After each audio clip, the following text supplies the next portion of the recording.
Welcome to welcome to all of our creative agents and investors from across the country. Today is Thursday, April 28th, 2022, and this is All the Leads Mastermind podcast number 375. I have nothing, guys. I appreciate all your patience. We got a little bit of a late start, but we're good to go. We got great attendance. We're ready to jump in and help you. Tim, anything you want to start with? Oh, it's a great month. Beautiful spring. Hope everybody's enjoying it. Hope everybody's had a great month. We've got 2 more days to make things even better. And to everybody on here, let's all get together and make it a great month to end it up and get ready to head towards May. Bruce? Excellent. I'm going to go ahead and extend an apology to everyone that was signed up for the Agent DNA class that was supposed to happen yesterday. I don't know if I got a flu bug or food poisoning or what happened over the weekend, but something wiped me out for about 3 or 4 days, and I was just too far behind. We'll get that rescheduled for anyone that was signed up to attend, and if you have never taken an Agent DNA class, we're going to be doing an Agent DNA Foundations class to kick off a new series next month. So stay tuned for the announcement email announcing that class schedule for next month and the class, the makeup class schedule for the class that was supposed to be yesterday. That should be coming out here by the beginning of next week, if not a little bit sooner. Look forward to seeing you guys in the next series of classes. That's all I have. Chuck just joined, and I don't know if Chuck had anything he wanted to add or not. I think he was a little bit late getting in here, and I don't see him on the list. So I guess we're ready to roll.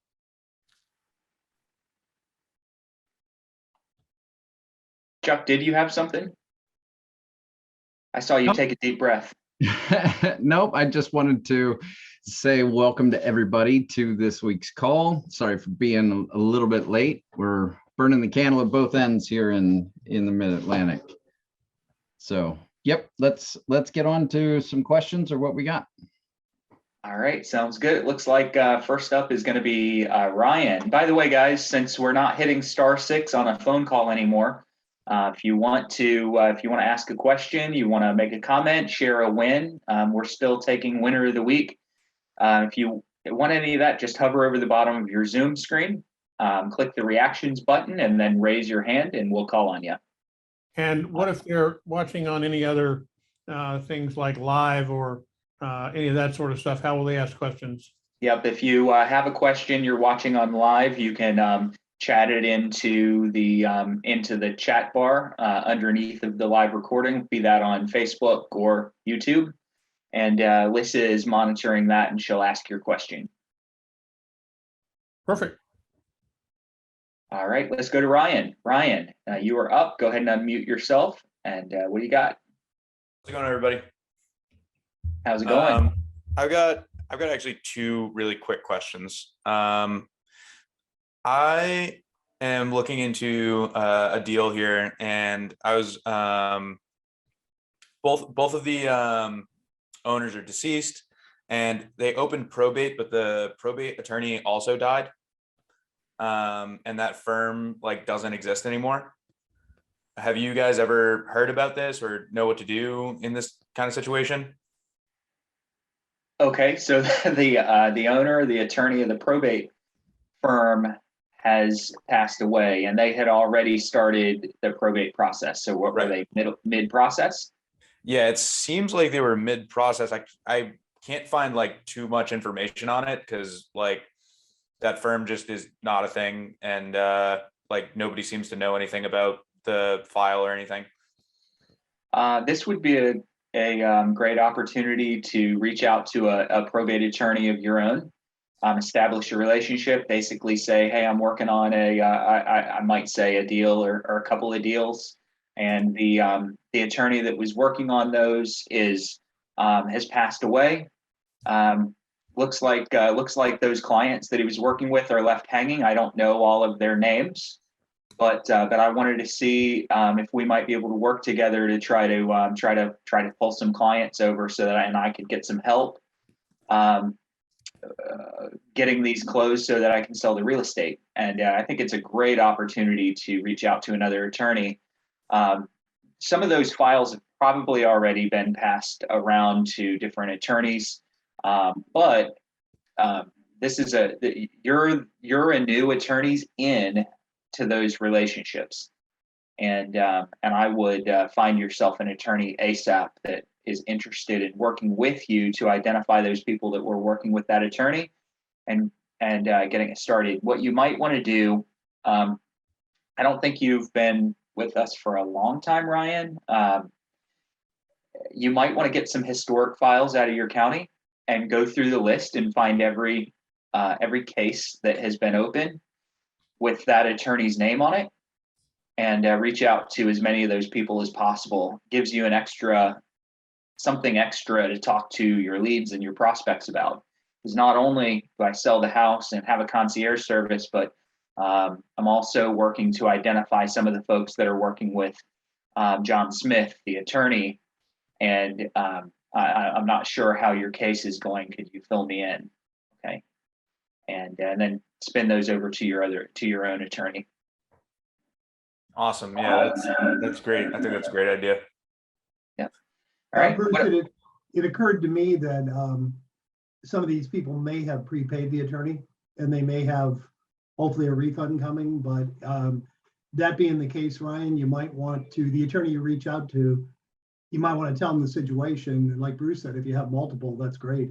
And just see if he would work on a, pay to closing basis, because they may have already laid money out that they may have trouble getting back. If you had somebody that would step in, close it without any more cash out of pocket, that would probably be very appealing to the ears. Gotcha. Cool. And then just real quick, another situation that I found with a partner of mine. They're talking with somebody who's their probate's open. And they were kind of looking at like subject to as a possible situation. Is that something you have to like wait until the end of probate for that to work, or does that work like with an open probate? You should be able to do that with an open probate. I'm curious what my other coaches have to say on this topic, but you should be able to do that with open probate. You really do need to make sure that your state will allow that, but 95% of the cases that I've seen, you've been able to do a subject to without probate being closed, as long as everybody knows that they really can't access any kind of money until probate's closed. I don't see a reason why you need to wait. Tim, Jim, Chuck, do you guys see a reason? No, the only thing that occurred to me, attorneys tend to be somewhat conservative. So you might want to, even if you have the heirs okay, you might want to see how involved the attorney is and run it by them first. In a normal situation, a seller's attorney might be somewhat conservative because they still have liability on the mortgage. But if the person's passed away, they shouldn't have an objection. But that doesn't mean that they won't. So you might want to try to get them on board at the same time. Just Gotcha. So you don't get into it and then have the attorney blow it up. Mm-hmm. Yep. Gotcha. Why? Which party was it that you said was interested in doing a subject to? Is it your buyer or is it the seller? I missed that part. The buyer is interested in the subject too, because it kind of makes the most sense potentially, but like there are other options. I just wanted to field this one to see if it was even viable. And the seller is definitely willing to sell. And if we broke the topic with them, she's open to creative options, but nothing specific's been like presented to her. Okay, just I would go ahead and present you. I don't see a reason why you wouldn't be able to do this. Just realize that a subject to, you need to make sure that your or your buyer's interests are protected with a good Servicer. Middle person. Yeah, servicer, exactly. Forgive me, guys. My brain just went blank for a second. You need to have a good servicer that you can run that through. So make sure that you have your servicer lined up, and then I'd present it to the seller. I don't see any reason why you wouldn't be able to do this before probate's closed. It happens in lots of different states. It's also important to remember, Ryan and everybody else, when you're dealing with this, that you always have to think about what the motivation is of all the stakeholders in this game. And I know you mentioned earlier about dealing with the attorney and all of that. And remember that the attorney has two objectives. His or her first objective is that, they're trying to provide good legal counsel and all that. And we'll assume the more altruistic parts of their being. But the other side of it is they're trying to get this done quickly. And the sooner they can get the probate closed, in most cases, the sooner they're going to get paid. So you have to always keep in mind that anything you do in any discussion that you're having with an attorney, you always need to stress that anything that you're doing potentially is going to accelerate that process, move it down the road. You're going to take things off their plate. You're going to, help. You're there to help. You're not there to slow the process down. And that's why you're running anything that you choose to do to run by them is going to be expeditious, not slow the process down. Otherwise, they will not be your friend. Gotcha. Yeah, that's a really good point. That's pretty much all I've got right now. I appreciate you guys. Thanks, Ryan. Appreciate it. Guys, go to either chat your questions in. If you're watching us live on YouTube or Facebook, you can chat in Zoom, or you can go down to the bottom, hit the reactions button, and raise your hand if you have questions. That is the new, for those of you that have been on this when we were doing it on the phone, that's the new *6. So just go down, hit reactions, and raise your hand to share your questions or your wins. Hey, Bruce, one of the questions that came in on text, somebody asked an interesting one, and it's all about semantics in some cases. The question was, what's the difference between a real estate agent and a real estate practitioner? You have any observations about that? I do, but I'd just like to hear what you have to say about that. One person has a license and the other does not. And how I see it too. That's the easiest. So as a real estate agent, you can put deals together for other people. As a real estate practitioner, without a license, you're signing the deal yourself.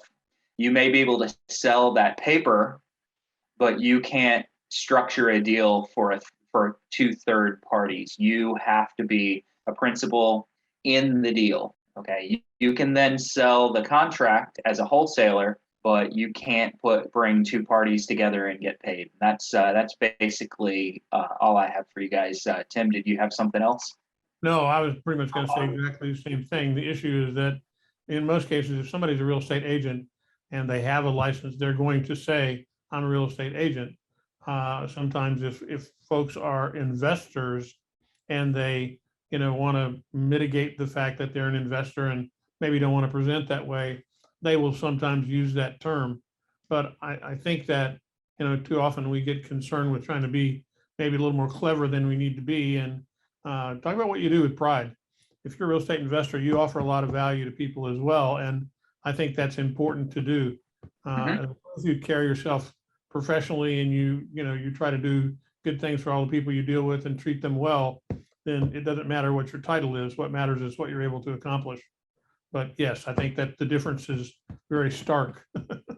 That's right. Yes. The truth is if you're an investor, you don't have a license, you either need to be working hand in hand with a licensed real estate agent that can help you list anything that needs to be listed, those deals that you can't put together for yourself, or maybe you should go think about taking a 2 or 3 week class and getting your license. It makes a world of difference being able to get paid on a deal that you don't have your name on the contract with.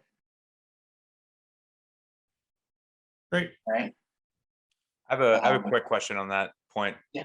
If I'm an investor and I want to work with an agent to bring them listings, is there I know that as an unlicensed person, I can't take referrals, like just traditionally for giving them listings? Is there a way that that I can kind of go about that? I know some people like ask for marketing funds and things like that, but is there a way that maybe if I knew another agent or something, I don't know. Is there another way for me to go about this? There are some people, and I'm not going to speak to the legality of this. I'm just going to tell you what some people do. They will do a marketing fee and they will tie it to the to a transaction or a referral, and it'll just be like a flat fee. So they might say something like this: I'm an investor. I'm passing this deal over that I'm not able to sign myself. Maybe my price is a little bit too low, but I'm giving it to my agent, and giving it to my agent at the time of the listing. Maybe they give me $1,500 as a marketing or a lead generation fee. You have to be quite cautious on doing that. You definitely, if you're going to do anything like that, you definitely don't want to tie it specifically to the closing. Okay, if you tie it to the closing, then you're getting paid for a closing, not a lead, not a deal. You're getting closed when they get paid. Now they are violating RESPA. You're violating RESPA. Your risk is less than the agent's risk. But if you care about your partnership, you should care about the risk that they have. So you could do a marketing fee and tie it to a listing or when you hand that deal over. Just be cautious. I find that the best way to do this is to just bring my agent in and say, hey, this is what I'm doing. This is my overall cost. This is my ROI that I've calculated, my game plan. Are you in 50-50? Share the cost with me 50-50. Okay. And now you're sharing the cost of leads, marketing, prospecting, everything like that, instead of having to wait to take a fee until you've handed them a deal, right? So this last way is definitely a lot safer for both parties because you're just sharing the cost of a system versus getting paid for a deal. Bruce, I feel like I need to add, if you are going to do it, find a way to do it and you're comfortable with doing it on a transaction basis. Absolutely don't make it a percentage. Don't say it because that's a commission. If you say, 10-20% of my profit, that's a red flag. That if it is questioned, you're going to lose. Yep. So you're much better. The marketing fee is better than the commission. And like Bruce said, some kind of a reciprocal agreement is probably best. Mm-hmm. You can keep track and make sure it's equitable. Yep. And whatever you do, guys, this goes kind of to all the investors and agents out there. If you're accepting a marketing fee from a realtor, or you're a realtor and you're paying a marketing fee, something like that, don't pay it on the closing. Just make it a cost of doing business and getting that deal. If you pay it on the closing, you're going to be in some murky waters where you might get in trouble. Right. The other side of it is that the whole nature of that relationship is kind of a good for me, good for you deal. We always encourage our investors to pair up with agents and vice versa, because you have issues where you're going to run into something that really doesn't meet your needs. You're going to be doing your marketing research and you're going to find that you find a property that's absolutely not going to do you any good. Not, the margin's too slim or they want to wait too long. It just doesn't meet your criteria. And as an investor, it's real important to know what your criteria is. That way you don't end up, what we refer to as chasing rabbits. So, if your deal that you're going to consider has to look like this, and it means it generates X amount of potential revenue for you, it's within this price range, figure your sweet spot, whatever that is. And you should be evaluating that every 3 to 6 months. You should evaluate your sweet spot, make sure you're in the right place. But if you find something that's outside that, you need a place to put that. And you'll find that if you start pairing that up with an agent or agents that and offering them opportunities to list that they wouldn't find otherwise, all you really, are going to get out of that is when they find a really great deal that potentially is crying for an investor, somebody needs to do something really quickly, and they run up against somebody that they find out is in need of quick money, or they want to do something or might be susceptible to an offer, that's where you're going to come in. I'm going to add one other thing. We've talked frequently, and we will talk again every time just about probate cash. And the beauty of probate cash is that in those circumstances, you're able to offer them a unique opportunity, which is that if you found a customer that really has a need for quick money, and they've got a medical need, they've got to move a relative into assisted living, or any of the other myriad things they might need money for, you have the opportunity to provide that with probate cash. And that's an important thing for you to know about and deal with. And, we've talked about it many, many times in terms of dealing with that. So I won't belabor it right now, but I think it's important that you let your agents that you're dealing with know that that's also the case, and that you have the ability to do that where they may not have the ability to do it. Oftentimes, brokers specifically prohibit anything that has to do with money, having their agents deal with that, but you don't have that stricture. So there are good things there. And Jim, you had one other thing you wanted to add. Yeah, this is kind of obvious, but it's often overlooked that often when an investor deals with someone and they're not going to be able to buy it cheap enough, they lose the deal. And then they'll go back and check months later and find out it was listed and sold to another investor for what they originally offered. So a good mutual benefit, you can give the deal to your realtor and tell the realtor anytime during the listing, if their situation changes, if they get a little more flexible, give it back to me. And so that's kind of a way for an investor to tie up a deal that he would otherwise lose, because very often the people initially they want top dollar, or they're not real flexible. If they're out of state, if they're motivated, 2, 3, 4 months go by. It doesn't happen often in this market, but in a normal market, things don't sell overnight. But there are times when it'll go months and it won't sell. They get more motivated. So a relationship between that and the realtor, I'm going to give it to you, but you come to me first if it becomes an investment deal down the road. It's a good way for it's a win-win for both the realtor and the investor. He knows he's got a buyer, and the investor can even say to the seller, I'm going to send you to someone, and if your situation changes and I end up buying it, you're not going to owe him a commission, or we'll work out something for the commission on the back end. So, it can be a win-win-win for everybody if it's done the right way. Yep. So to tag on to Jim's point there, this is something that I would definitely be setting up now as a agent as well. I haven't always had to do this, but let's just say for a second that I was only an investor and I was bringing an agent or two in to partner on the marketing, the prospecting, and the costs associated with your probate campaign. I'd bring them in. Once they're in, they're paying me, probably, hopefully, offsetting half of the cost in a perfect world. What I would do is they get the list, they're prospecting along with you. You guys are marketing together, and then you just put a deal together that says, hey, I get a shot at presenting an offer on every single opportunity that we have. So what you don't want is them walking in and pushing really hard for a listing and talking your offer down. You need equal footing, and if you're going to do equal footing, then maybe you get a cut as a partner. Maybe you get a cut of the deal when that property sells. Maybe again check with your broker if you're in real estate, if you're a real estate agent, and then maybe on the back end, if you end up buying a house, you make sure that they list it, or maybe they and their brokerage can get a commission when you end up buying the house and they haven't had an opportunity to list it. So make sure that it's good for them and good for you. And there's lots of ways to make sure that there's money to go around on this when you're structuring a partnership like this.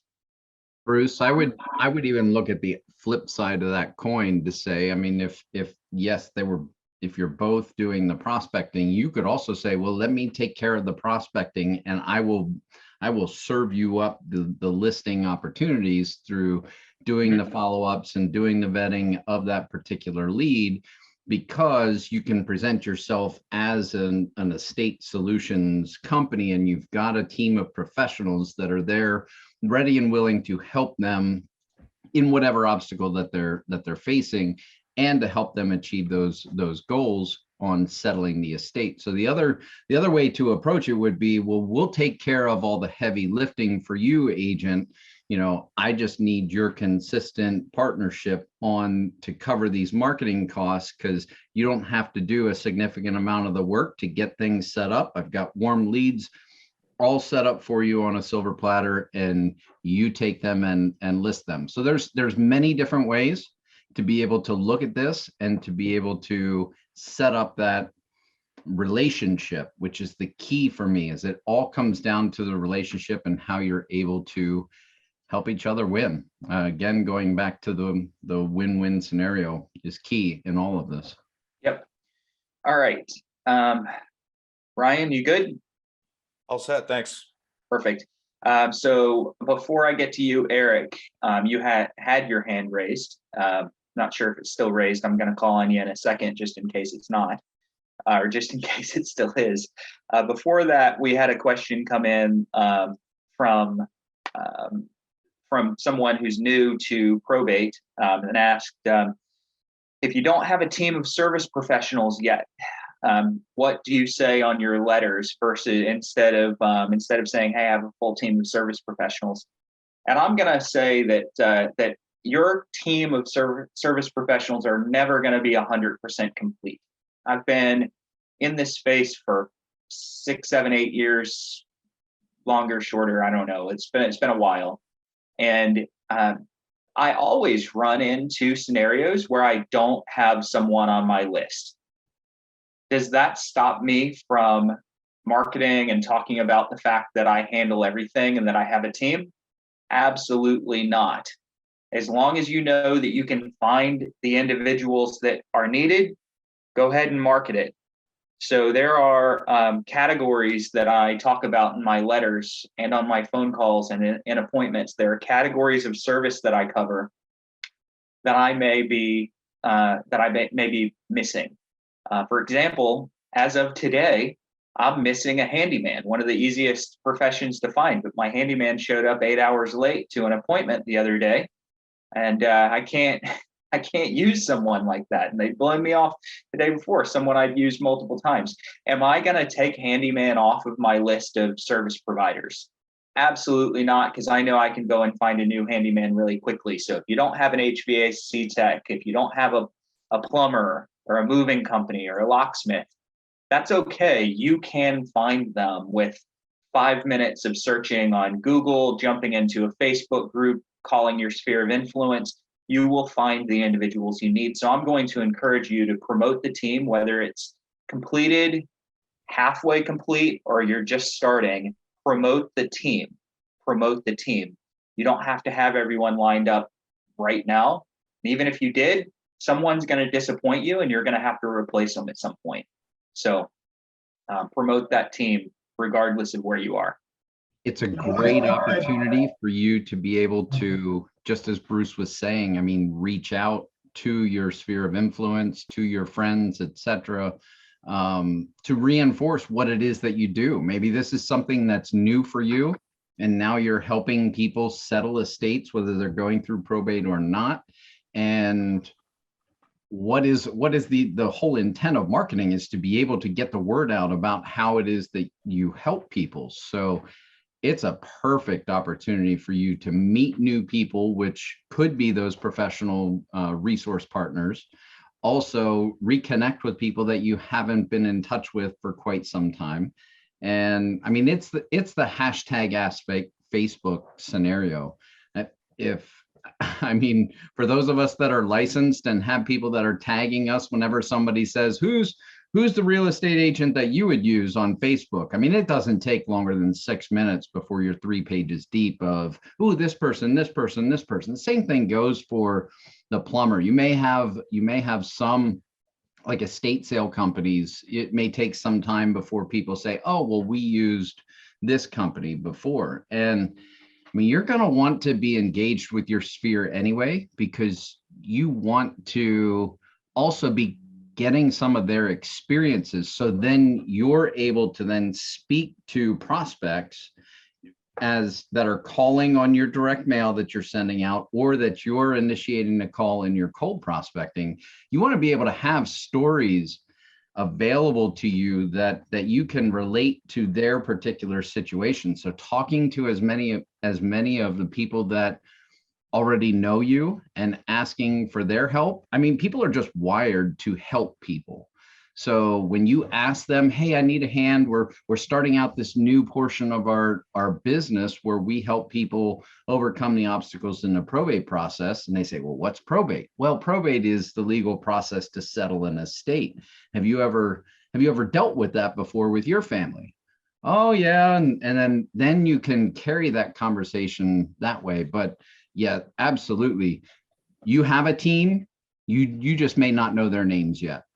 Exactly. If you're willing to cover the service, you have a team. And if you want to very quickly put a team together, very, very quickly, you could do this in 30 minutes. Go Google a local locksmith company, put their name and number on a spreadsheet. Google an estate sale company, name and number on a spreadsheet. Go to Craigslist gigs and say, hey, I'm looking for a crew that can do property cleanouts. Take one or two of the 1,000 people that email you with that service, put their name and number on a spreadsheet. Then go to Facebook to a community group and say, hey, I need a plumber, I need a contractor, I need a handyman. Okay, I need an electrician. Okay, and just put those in. You'll get a ton of responses from people you know. And for those of you who work a sphere of influence for your regular real estate business, use this as an excuse to call them. Most of us don't call our past clients in sphere of influence for sometimes years. And you lose business because they forget about you. Use this as an excuse to call them and talk about probate and get their referrals for your team. 30 minutes and you can have 75% of your team built out and on a spreadsheet, whether you've used them or not. Yep. All right, Bruce, we I was have, just gonna- real go ahead. quick. I'm sorry, did I interrupt somebody? Go ahead. Nope, it was me. Go ahead, Jim. Oh, okay. I wanted to go over a story that I love that happened to one of our clients. And we always, just to bring you drive home your point, Bruce, we always say, if you had a deal worth 20, 30, 40,000 on your desk and you only needed one thing, one person, one element, how long would it take you to find it? A couple of years ago, we had a client that had inherited a property. It had been a year, but every square inch of the house was filled with the old Lionel trains. Their father and their grandfather had a collection of Lionel trains that was potentially worth as much as the house. It really, they were really, really antique, so they were valuable. No idea what to do with them. This landed on the agent's desk in his prospecting. They said, yeah, we'd list the house in a minute if we get rid of the trains. He Googled, he got on the phone, and I don't remember how many estate sale companies he went through, but it was quite a few. Till one of them finally said, yeah, I think I know somebody who knows somebody. They went over, wrote a check for the trains, and the guy listed the house. So, no matter how obscure it may seem, if the motivation is there, Google is an amazing tool, and it's so easy. You can find somebody in hours if you need them. Absolutely.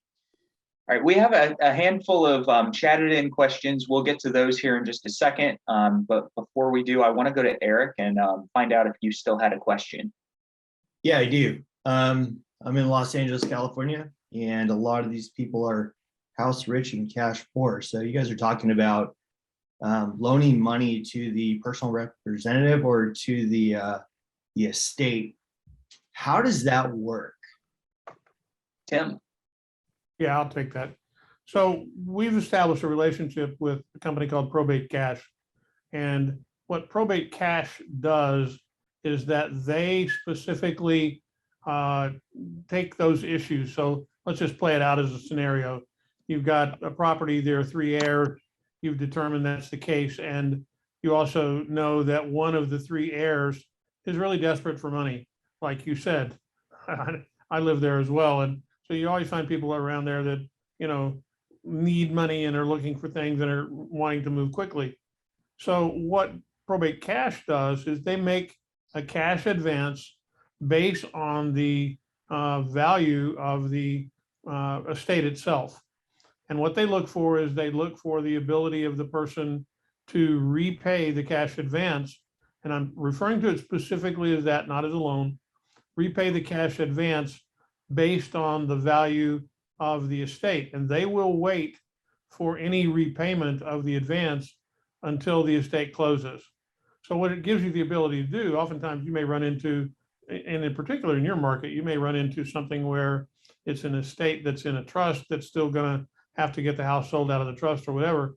There's a lot of moving parts that have to get done, but you can pull substantial money out of that estate prior to that closing based on what they have to offer. And they will lend up to $500,000 or will advance up to $500,000 on assets available in an estate. It's not a loan, and they know that it's high risk because they don't ask for guarantees. They don't ask for, the pledging of assets or anything else.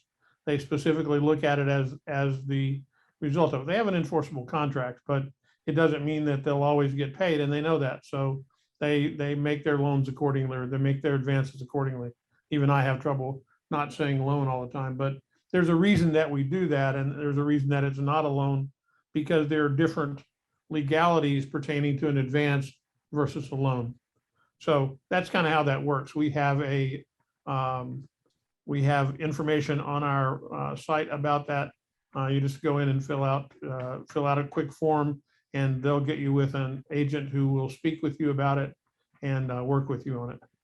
Is So let me that, ask you, I'm dealing with people that are just entering the probate process, right? So oftentimes some of the personal representative that I'm getting off of your guys' site doesn't even have money to like hire an attorney, right? So like I have an attorney that will look at their situation and then decide whether or not they want to take it on.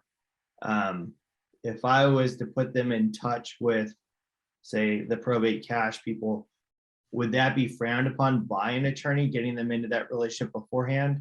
Okay, and then also there's agents here in my market that like really don't believe in fixing these properties up and selling them as is. But here in Los Angeles, I mean, a little bit of paint and carpet, and you're getting $200,000 more than what an investor would pay. So like, Let's go back to trying to figure this out for myself on what's the best route to help these people kind of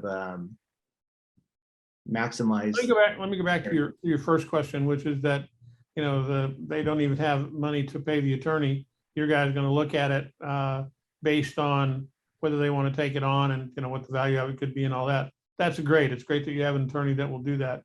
The reality is that the probate cash folks are going to have something tangible to deal with. In other words, is there a will? Is there a chain of who's going to inherit, or is it pure probate and speculatively being dealt with in regard to the courts? Okay. If that's the case, you're almost going to have the attorney who is involved in this, and the probate cash folks are going to tell you that they prefer to deal and establish a relationship with the attorney themselves. That's kind of what they look for, because the attorney is the one who can offer them not a guarantee or not anything else, but can offer them the best advice as to who's going to get what out of this estate. So pairing your attorney with the probate cash folks is probably a really good thing to go do. Awesome. Yep. Okay. So I'm going to offer what I think is a very minor clarification to what Tim just said on the advance. And Tim, I'm going to open you. You're more intimately familiar with the advance than I am. So if I misspeak, please correct me. But the advance is based on the heir's portion of inheritance, not the overall estate value. So if the estate value is worth $2 million and the heir is one of 5 heirs, then that heir may only be eligible for $400,000. Okay, so they're advancing to an individual heir or multiple individual heirs, but it's a different advance for each heir that's going to get something out of the estate. That's correct. They don't have to advance but one person. They're typically in that circumstance. Some of the other people, they don't want to take a cash advance. They're willing to wait. Their need for money is not as pressing. and they want to get it all. And, obviously, if you're going to take a cash advance, you're going to pay some portion of that advance back in interest, because people are offering you the advance are going to obviously collect funds. And just to get in front of the next question that typically comes up, which is how much do they charge?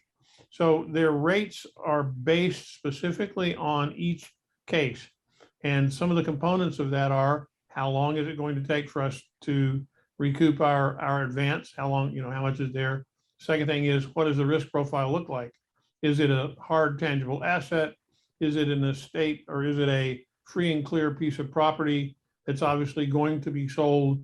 And using Bruce's example, it's $2 million piece of property. So that's obviously, that person does have the opportunity to get a substantial inheritance out of it. And if the attorney certifies that of the 3 heirs are going to split it individually, and that the house is going to be sold, well, that's a perfect situation for them.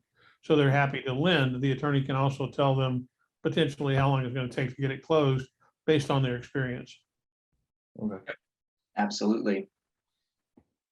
Good. Eric, did we ever address your second question, or do you need to bring that I back mean, up? do you guys think that it's advisable that the personal representatives upgrade these properties or put money into them to sell for more money down the road? Or is it better and cleaner just to sell it as is and move on? Well, you've got to consider the cost of the advance. So let's just pretend, and I don't want everyone being like, oh my gosh, you just said 30%. Okay. Let's just pretend that they're getting $100,000 and it's going to cost 30% because the money is not going to be paid back for a year and a half. In a case like that, you've got to build the cost of that advance into their profit profile, into their estimate. So get the actual cost of that advance before you make that determination. But in general, absolutely. If I lend money to someone to upgrade a property, which I do periodically on a listing, I'm doing one right now that came from probate 7 years ago. So I'm lending money for the upgrades, and I'm going to take a 15 or 20% markup on the money that I'm putting into the property. Right. And there's still additional profit on top of what the seller would be making if they didn't do the upgrades. So in some cases, 100%. If you can put 20 in, and the advance costs 20,000, and it's going to make them an extra 200, do it all day long, all day long. Cool. Thank you. So a direct answer to that question is, it depends on what their goals are. I think that's one of the key factors, is really identifying, what are you willing to do? What do they want to see as an outcome? Do they want speed? Do they want the highest return on, for the estate, so that way they can divide the inheritance with as much as possible? So it's my favorite answer in real estate is it depends, but it's really finding out what's the goal for settling the estate by the PR.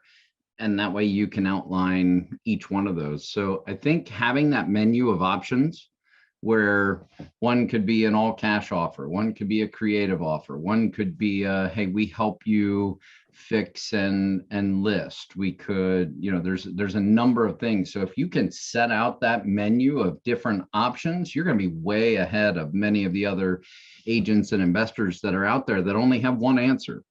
And that's, to me, is the future of the real estate industry, is being able to handle both creative solutions and investor solutions, as well as being able to list on the MLS. That will provide your prospects with value, and it's coming to the table with value is how you win.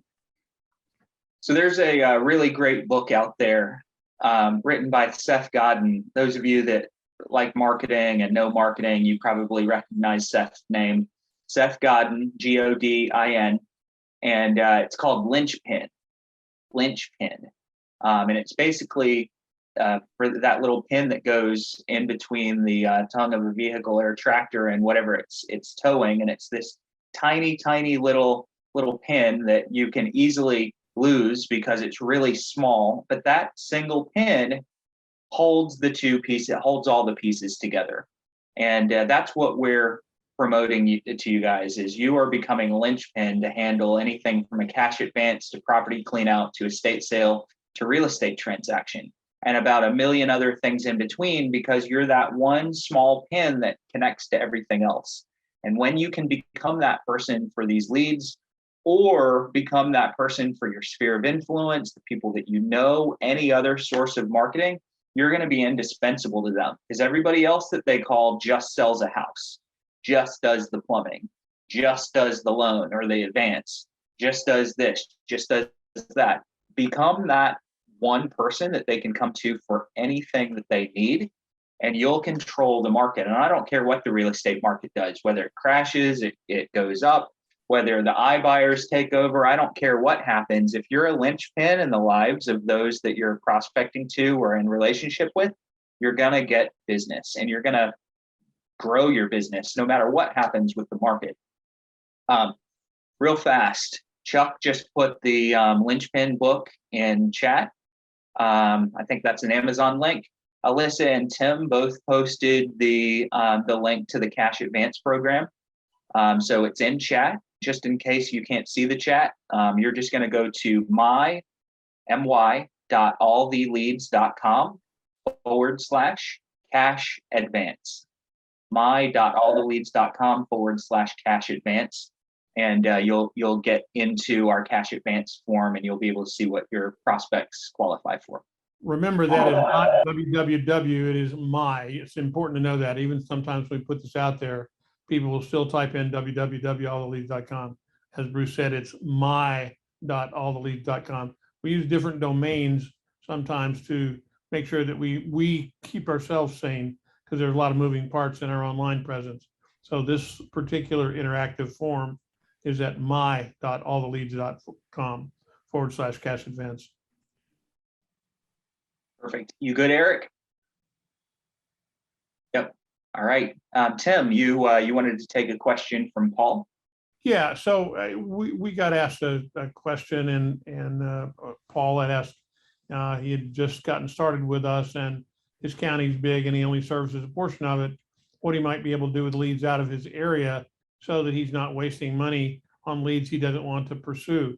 And I'm going to give him my answer, and then you guys can certainly chime in as well. But I think it's important to know that if it's a large area, and we'll just take it as an example, you're working in a corner of that, and you're only willing to drive so far to stay in your, you know what your market is, it's smart, you're targeting, what you want to go do, you try and stay there where you can.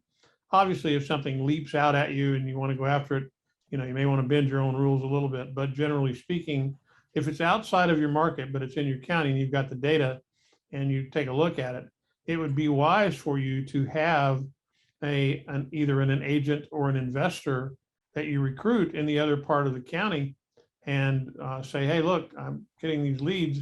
I'm not going to work these if they're in your backyard. Let's work out a deal and maybe we can split something. As an investor, you make any kind of deal that you want. As an agent, you could make it as a referral if you want to go do that. So those are the things that are open to you, but you should always be cultivating people that surround you. By the same token, what you're looking for is the same thing coming back. If they find something in your backyard that you're better suited to work than they are, they're going to be likely to give you that, especially if you lead with, hey, I've got leads I'm willing to give you. So start by giving and you shall receive. I think that's the easy way to give so you can receive. So I'm going to stop with my biblical approach and let Bruce kick in. So the other thing that you're going to want to do if you serve one portion of the county is you could narrow the decedent's address down by zip code and target just those, or you could get Property Plus, which I generally encourage anyway. Property Plus will give you all the past or recent real estate records that were owned by the decedent. It does not always mean that they're owned by the decedent right now. It does most of the time, but not always. So I have to be very careful to tell you guys that anytime we're providing you skip tracing lists, albeit advanced skip tracing, there's going to be a couple of false positives and some errors in there. It's a small percentage of the time, but just don't expect 100% on those. But you could do Property Plus, identify the properties that have recently or are still in the name of the estate or the decedent, and then specifically focus on the properties that are in the zip codes that you may serve. Marketing partners, marketing partners, marketing partners. If you don't serve the whole county, or even if you do, you need marketing partners, and those marketing partners ideally are going to contribute to your campaign. It's going to mean that you can spend more money on marketing, you can spend more time and energy prospecting without having to come out of pocket for every penny yourself. I preach this every week in this call and every month on Probate Foundations. I'm really excited for someone to come back and say, hey, I brought 4 marketing partners on, my marketing costs are down to 0, and I'm getting business without spending money on it. So I'm excited to do that, to hear that story from someone, because I've done it in my own business. I know that it can be done, and it's not that hard. It just takes a little bit of initiative to go have those conversations with your marketing partners, whether that's an investor, an agent, estate sale company, a financial advisor. Just bring them in and have them contribute to the campaign. Hey, Bruce, one thing that I know that's something that you teach, and I'm wondering if you remind them, and I'm sure you probably do, but I'm wondering if you remind them that if you put a team like this together and you have 3 or 4 marketing partners that you're working with, you got to realize that that's a team. What I'm bringing it up is you're the coach. If you put that team together, you are responsible for also making sure that it stays active and that you're staying in touch with your marketing partners, not just kind of set it and forget it. Yeah, they're going to send me money every month and I'm going to send them some leads back. You need to be in regular conversation with those folks. Know what they're doing. Have it be kind of a small little mastermind that you put people together and you're constantly moving information back and forth. That's how you keep those kind of programs moving, right? Yep, absolutely. Absolutely. Jim, you had something you wanted to add, bud. Yeah, just a quick add on something that's resonated with our clients over the years. I've talked to people that are in Los Angeles or Maricopa, Arizona, where it can be an hour and a half drive from one end of the county to the other, and they say, oh, that's out of my market. One thing I've shared with them is if you ever want to make an exception going out of your market, it might be probate, especially if it's an absentee owner. You know, they're not like the person around the corner that's going to expect an open house every weekend. Maybe all you got to do is go put a lockbox on one time, put it in the MLS and market it to other agents. So they tend to be a little bit less demanding. So if the sales price is enough and the commission's enough, that is one area where I would consider expanding your territory a little bit. Just something to consider. You know, Bruce, you also mentioned something about using Property Plus, and the value of Property Plus is, while yes, you may find that the house that the decedent lived in when they passed away, maybe that is out of your marketplace. John Sullivan. You may also find that they owned property that is in your marketplace, because the value of Property Plus is it's going to find any property that exists that their name is on as an owner. So you may find that, yes, where they lived was all the way across the county from where you are, but you know, they own 7 rental properties in your backyard. And so Property Plus is going to give you that answer, and you don't want to throw away a relationship that's floating around out there to get that available to you. Yep. It's been a really, really long time since we've brought up Property Plus. We almost never bring it up anymore. For those of you that are doing mail in your campaigns, if you're not, you should. But if you're doing mail, and if you are doing more than 4 pieces, you need to be doing Property Plus, because worst case scenario, you're doing 4 pieces and it's a break even on costs. Worst case scenario, it's a break even. You go in there, you run Property Plus, you identify the people that don't have property in areas that you work, or that don't have any property at all. You scrub those out of your mailing campaign and you save money. So if you're doing mail, And if it's more than just like one high value piece, which we do recommend doing multiple touch mailing campaigns, you need to pair that with Property Plus to save time and money, and focus your efforts a little bit more tightly on only the people that have property, and more specifically, those that have property that you are interested in. Yep. All right. Follow-up question to Property Plus. Yeah, go ahead, Paul. Does it detect like if they have it in an LLC or in a trust or anything like that? Will it know? Tim, what do you? I'll tell you what I know subjectively. Okay, Tim may have a more objective answer before I give my subjective answer. Do you know? I was just going to make something up. Okay. No, the answer is that we are getting better all the time at what we do, and our search criteria will sometimes find properties that are in trust that are out there, but also the whole purpose in some cases of a trust is to shield the assets from, public knowledge. So it depends on how well the trust is created, and it also depends on the state, whereby the estate may, the state itself may shield those people, and in those cases, sometimes we won't necessarily get those. But it is a good shot at doing it. In particular, in a large marketplace, you can potentially find that. It also will occasionally be able to penetrate a corporate ownership where the property is owned in those. I'll use my same example: the 6 that are in your backyard. If indeed they're in your backyard and they're all owned by each one is owned by an individual LLC, it will sometimes find those. The whole point behind anything that we're providing, it's critical to know this, anything that we provide, whether it's probate with Property Plus, pre-probate, any of these things, it's not an exact science. We're trying to provide you with targeting. What we're trying to do is make sure that you're doing the best job that you can of taking care of your most important commodity, which is your time.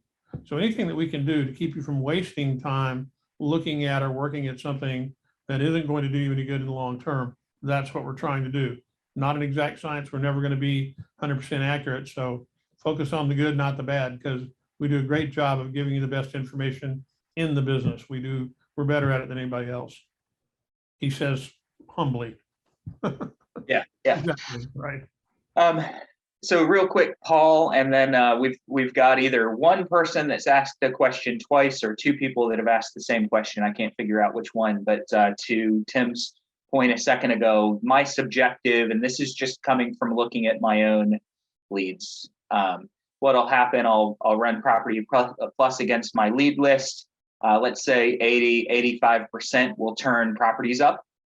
Of those 85%, somewhere around 10 to 20% of the ones that turned a property up, I will notice it's been transferred. So it appears that it was in the decedent's name at some point, but it's not in the decedent's name any longer. And just a really quick look at the tax records, which we put on the Property Plus records, will show you that they sold it a year ago. So if that decedent owned the property 2 years ago, it will still catch in Property Plus and kick you a property record. But then right there in that same record, it'll say, John Smith was the former owner. He's the decedent. Now it's owned by Mary Jones. You look at the transfer date and you see that it was sold a year ago. So I scrub both the ones out of my mail campaign and my prospecting campaign. I scrub out the ones that never had any real estate record to begin with, and the ones that look like there was a real estate record that's already transferred. And I definitely occasionally see trusts in the property records. We may not catch them all, but there are definitely trusts that come through in those property records. And then somewhere around 5% of the time, and I want everyone to hear this very clearly, somewhere around 5% of the time, we'll give you a property record and it turns out that it was an apartment and it was never owned by the decedent to begin with. Don't get bothered by that. Realize that a lot of the records are accurate, but occasionally something slips through that may not have been perfectly accurate. I want to make a point of emphasis there because 90% accuracy is better than no records at all. Okay. And then there was a question from Tony, and then I know it came through another channel. Okay, I think Tony, you might ask the same question twice. So basically, why are more agents not doing this? I would say, why are more investors not doing this? And then what are some of those things that you guys need to be aware of? What are you going to encounter as you're prospecting this list? So number one, why is there not more competition in the probate space? Number one is there are a lot of people that are scared to death of getting viewed as an ambulance chaser. There are people that they over exaggerate, or they're overly fearful of that rare person that thinks that you're just standing outside of the funeral home trying to get a deal. Okay. And that's not what we're doing. And it's not very many people that you talk to that think that you're doing that. So number one is there's people that are afraid. Number two, there are people that don't know that the probate niche is beneficial. They don't know that there's a service that you can provide and that there's profit in the niche. And then number three of why other people aren't doing it is because it's not a 30-day close on your average deal. You're going to have those leads that come through on day number one, and you're going to call them and they're going to say, oh man, I needed your help. I got to sell my dad's house. You're going to have that. But it's a smaller percentage. Most of the leads in your list are going to be in a 5 to 6 month window to put real estate on the market. So your job is to identify who they are in the very beginning and nurture them until they're ready, which, by the way, is way faster than your average seller lead source. Average seller, somebody goes on my website and says, hey, I want to know the value of my house I'm thinking about selling. They're 17 months on average away from doing a deal. So these leads are hot when compared to other seller lead sources, but sometimes it takes 4, 5, 6 months to get them into a listing or into a purchase agreement if you're an investor. And that is okay. Most agents and investors alike are looking for only low-hanging fruit. They want immediate, instant gratification. And when they don't get it, they quit and they say that it doesn't work. And I'm here to tell you, having started and stopped probate 2 or 3 times during my career, I'm here to tell you that every time I started again, about 5 to 6 months from predictable monthly closings. Predictable monthly closings. I'm probably getting closings sooner than that, but the predictability comes in at about that half a year mark. If I've done my job prospecting, following up, and marketing to these leads, then I know that about month 6, I'm going to get a steady number of deals every single month from that point forward. I just have to fill the pipeline. Most agents are not willing to fill the pipeline. Now, most people, Tony, that prospect these leads, and most of the prospects will give you some resistance or some non-answers the first couple of times that you speak to them. You're going to hear a lot of people say, no, I'm good. I've got it all handled. Don't take that at face value. They're in a situation they've never been in before. They don't know what they don't know. Come to Probate Foundations. I'll teach you how to deal with the "we've got it all handled" answer that you're going to get. But recognize that when someone says, hey, we have it all handled, they don't mean I've already sold the house and I'm never going to need help. They don't know what they need help with. And so it's just the easiest answer for them to say, oh, we have it all handled, or our attorney's doing it all. So you're going to get a lot of answers like that, especially early in your prospecting effort. And that's okay. A lot of those people that say that are going to eventually do a real estate deal 2 months, 3 months, 4 months down the road. You have to be the person that's gotten the information, built rapport with them at that point. All right, I went way over. That's a great answer, man. It's a great answer. He asked one other question. I'm gonna touch on that briefly, and then we're gonna hand it back to Jim to bring us to the end of our day today. 2 quick things. You asked the question about when you're going after probate leads, what should you expect or be aware? That's a lot more than we can cover in a real short period of time on this call. But what I would urge you to do is to, and I see that you've already done this. You've signed up for the class on, you're going to sign up for the May 4 class. That's great. And somebody else is asking how to sign up for the May 4th class. Bruce, how do they sign up for the class? Go to log into your All the Leads portal. If you are not a subscriber, you don't have to log in.